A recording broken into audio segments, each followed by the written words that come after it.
Two old bachelors were living in one house. One caught a muffin, and the other caught a mouse. Said he who caught the muffin to him who caught the mouse, "This happens just in time, for we've nothing in the house, save a tiny slice of lemon and a teaspoonful of honey. And what to do for dinner, since we haven't any money?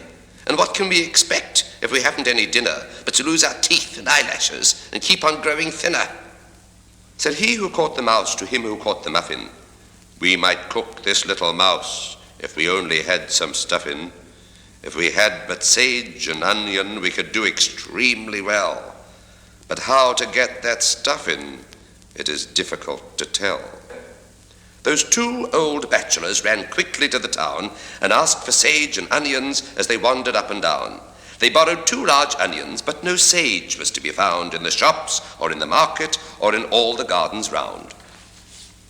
But someone said, "A hill there is a little to the north, and to its perpendicular top a narrow way leads forth, and there among the rugged rocks abides an ancient sage, an earnest man who reads all day a most perplexing page.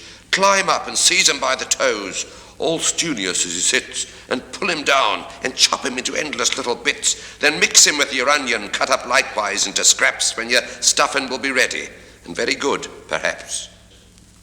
Those two old bachelors, without loss of time, the nearly perpendicular crags at once began to climb, and at the top, among the rocks, all seated in a nook, they saw that sage, a reading of a most enormous book.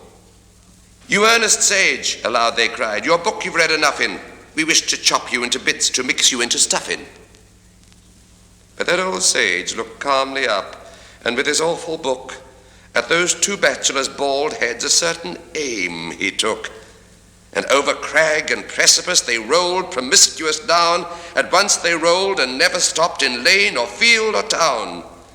And when they reached their house they found, besides the want of stuffing, the mouse had fled, and previously had eaten up the muffin.